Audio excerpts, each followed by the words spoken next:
Kadambari silks లో కళ్యాణ గమనీయం cell మార్చి 6 నుండి 19 వరకు ప్రతి 15,000 బ్రైడల్ సారీస్ కొనుగోలుపై ఒక గోల్డ్ కాయిన్.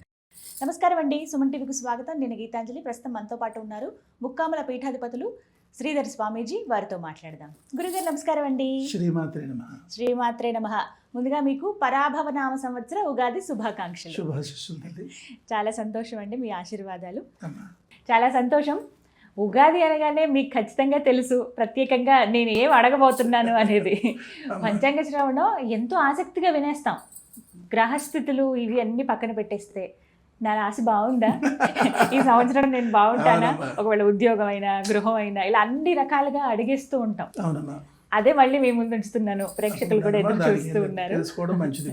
మరి ముందుగా గ్రహస్థితి తెలియచేస్తారా గురుగారు, ఆ తర్వాత ఇక ద్వాదశ రాశుల గురించి తెలుసుకుందాం.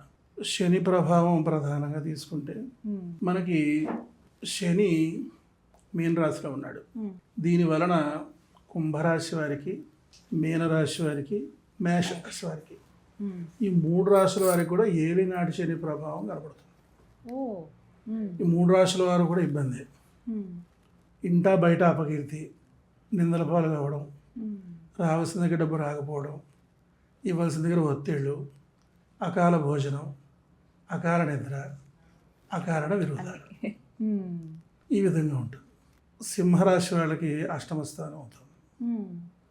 ఈ యొక్క అష్టమ శని ప్రభావం చేత ఏంటంటే ఆకస్మిక ప్రమాదాలు, ప్రాణభయం, అధిక ఖర్చులు వంటి ప్రభావాలు ప్రధానంగా ఎదుర్కొంటారు.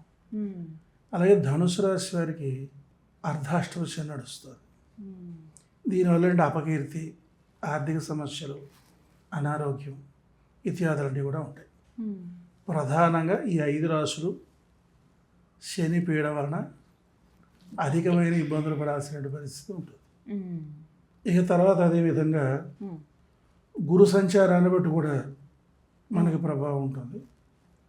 రాహుకేతు గ్రహ ప్రభావాన్ని బట్టి కూడా ఈ యొక్క ప్రభావం అనేది ఉంటుంది. అయితే ఏంటంటే అవన్నీ వివరించుకుంటూ పోతే కొంచెం క్లమ్జీగా ఉంటుంది సబ్జెక్ట్. అంచేత ఎటువంటి ప్రభావాలు ఏ రాశి వాళ్ళు ఎదుర్కొంటున్నారు అనేది మనం తెలుసుకుంటూ ముందుకు వెళ్ళిపోతే తప్పకుండా కొంచెం మనకు సులభంగా ఉంటుంది. రాశి ప్రకారంగా మాట్లాడుకుంటే బాగుంటుంది. గురుగారు, ఈ పరాభవ నామ సంవత్సరంలో తులారాశి వారి జాతక ఫలితాలు ఏ విధంగా ఉన్నాయి, ఏ రంగం వారికి ఏ విధంగా ఉండబోతోంది, ఎటువంటి పరిహారాలు చేసుకోవాలి తెలియచేయండి. చిత్తా నక్షత్రం 3-4 పాదాలు, స్వాతి 1, 2, 3, 4 పాదాలు, విశాఖ 1, 2, 3 పాదాలు తులారాశిలోకి వస్తాయి. వీళ్ళకి ఆదాయం చూస్తే 5, వ్యయం చూస్తే 14. అలాగే రాజపూజ్యం 6, అవమానం 3గా చెప్పబడుతుంది. అన్ని రంగాల వారికి వీళ్ళకి చాలా బాగుంది. వీళ్ళకి కూడా వీళ్ళ అదృష్టవంతులుగా ఈ సంవత్సరం ముందుకు ప్రయాణం చేస్తారు. రాజకీయ రంగం కూడా చాలా బాగుంది. ఎందుకంటే వీళ్ళు మంచి పేరు ప్రతిష్టలు సంపాదిస్తారు, అత్యున్నతమైనటువంటి పదవులు సాధిస్తారు. మీరు అనుకున్న పదవి కాదు, అంతకంటే మంచి పదవినే వీళ్ళు సాధించేదానికి అవకాశం ఉంటుంది. ప్రజాదరణ కూడా చాలా బాగుంటుంది. వ్యాపారం చేసేవాడు క్రయంలోనూ విక్రయంలోనూ కూడా లాభసాటిగా ఉంటుంది. అంటే కొన్న లాభమే, అమ్మిన లాభమే అంటారు. తక్కువ రేట్లో కొంటారు, ఎక్కువ రేట్లో అమ్మేస్తారు. అట్లా మంచిది. క్రయ విక్రయాలు చాలా బాగున్నాయి. వ్యవసాయదారులు కూడా పంట బ్రహ్మాండమైనటువంటి రీతిలో లాభసాటిగా ఉంటుంది. ఏంటంటే అనుకోని రీతిలో వీళ్ళు మరి చక్కగా ఆదాయం సంపాదించగలుగుతారు. ఇక తర్వాత అదేవిధంగా ఇక ఉద్యోగస్తులు కూడా ఏంటంటే అత్యున్నతమైనటువంటి స్థానాన్ని సాధిస్తారు.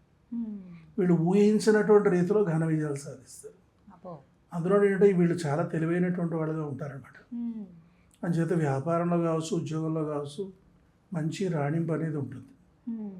అంచేత వీళ్ళకి మంచి సమయం అని మనం చెప్పుకోవచ్చు. వివాహ ప్రయత్నాలు కూడా చాలా బాగున్నాయి. వీళ్ళు కూడా పెళ్ళిళ్ళు మంచి సమయం ఇది. అంచేత పెళ్లి చేయాలని అనుకుంటే తులారాశి వాళ్ళకి ఈ సంవత్సరం పెళ్లి చేసేస్తే మంచి సంబంధాలు దొరుకుతాయి, అనుకూలమైన సంబంధం వస్తుంది, వెళ్ళిన చోట కూడా సుఖపడడానికి అవకాశం ఉంటుంది. అంతకంటే ఏం కావాలన్నా చాలా బాగుంది. ఇక విద్యార్థుల దగ్గరకు వచ్చేసరికి ఏంటంటే అనుకున్న దానికంటే ఎక్కువ వీళ్ళు విజయాన్ని సాధిస్తారు. వీళ్ళకి ప్లేస్మెంట్స్లో ఉద్యోగం వచ్చేదానికి అవకాశం ఉంటుంది. విదేశాలకు వెళ్ళి చదువుకోవాలనుకునేటువంటి వాళ్ళకు కూడా మంచి అనుకూలమైన వాతావరణంగా మనం చెప్పుకోవచ్చు. అలాగే ఉద్యోగాలు కూడా విదేశాలకు వెళ్ళాలనుకునేటువంటి వాళ్ళకి మంచి అవకాశం కనబడుతుంది. ఉద్యోగ ప్రయత్నాలు కూడా చాలా బాగుంటాయి. అదేవిధంగా సుఖ సంతోషాలు ఉంటాయి. కుటుంబం అంతా కూడా సఖ్యతతో ఆనందంగా జీవితాన్ని గడపడానికి అవకాశం కనబడుతుంది. అంటే తులారాశి వాళ్ళ గురించి మనం బెంగపడాల్సిన అవసరం అయితే లేదు.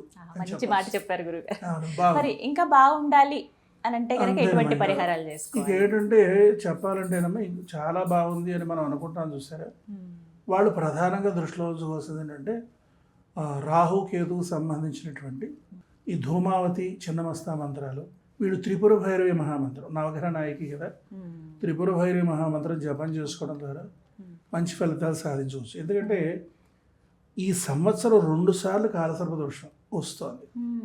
అంచేత ప్రతి ఒక్కరూ కూడా, ప్రతి రాశి వారు కూడా ఈ రాహుకేతు గ్రహాలకు సంబంధించిన ధూమావతి చిన్నమస్త మహామంత్రాలు, అదేవిధంగా మానసాదేవి మహామంత్రం జపం చేసుకోవడం ద్వారా మనం మానసిక ప్రశాంతత, ఆర్థికపరమైన అభివృద్ధి, అదేవిధంగా మంచి కీర్తి ప్రతిష్టలు సాధించుకోవడానికి అవకాశం ఉంటుంది. అంచేత ఇది చాలా సులభంగా మన అభివృద్ధిని సాధించుకోవచ్చు అన్నమాట.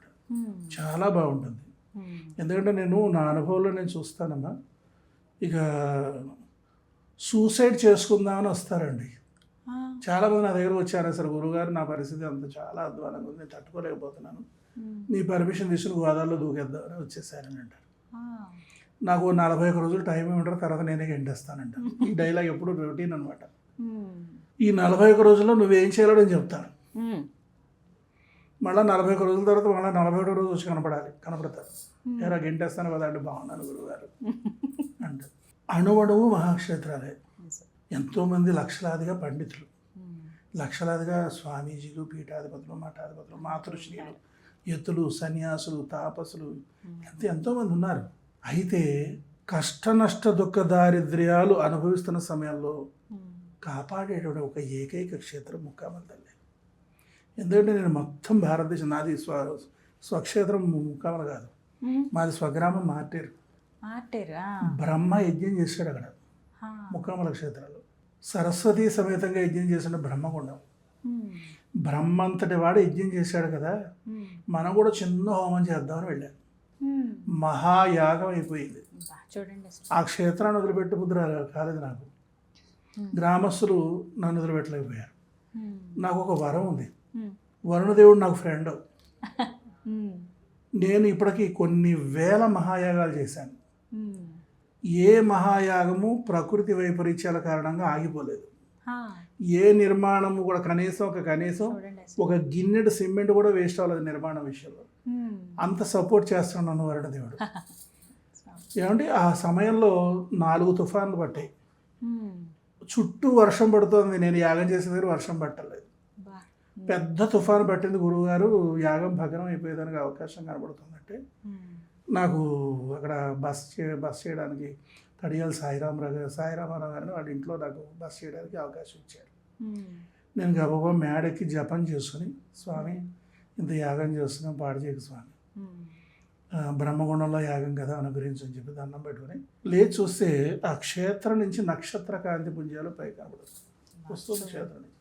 ఆశ్చర్యపోయాను. బ్రహ్మ యజ్ఞం చేసిన మా బ్రహ్మగుండం రాయిలే అనిపించి నేను కదలలేకపోయాను. నేను అక్కడ ఉండిపోయాను. నేను ముక్కామల క్షేత్రంలో ఉన్న దగ్గర నుండి నేనే సాక్షిని అన్నిటికీ కూడా. ఎన్ని నిదర్శనాలు. పెళ్ళిళ్ళు వీళ్ళకి కావు అంటే పెళ్ళిళ్ళు అవ్వాల్సిందే, సంతానం వీళ్ళకి లేదు అవ్వాల్సిందే, వీళ్ళు కలవరు పాపరదావాల వరకు వీళ్ళు కలవాల్సిందే, వీళ్ళ కుటుంబం కలవాల్సిందే. ఎంత భయంకరమైనటువంటి ఆ వ్యాధి భయాలైనా సరే అమ్మ తొలగిస్తుంది. చాలా అద్భుతమైన మహాక్షేత్రం తల్లి. అఖండ భారతావనిలో ఈ విధంగా సమస్త దోషాలు, శాపాలు, పాపాలు తక్షణమే శాంతింపజేసిన పురూపమైన క్షేత్రం ఒకటి ఉందంటే అదే ముక్కామల. అనుమానం లేదు. ఇది నేను ఒక్కసారి రండి, తప్పకుండా చక్కగా మీరు గోదావరి స్నానం చేసేసి దర్శనాలు చేసుకోండి అంటాను. ఇంకా నిదర్శనం తెలియదు. తప్పకుండా మీరు ఇంత చెప్పినందుకైనా మాకు అసలు ముందు చూడాలనే కుతూహలం అయితే చాలా బాగుంటుంది. చాలా సంతోషం. శ్రీమాత్రి నమః. శ్రీమాత్రి.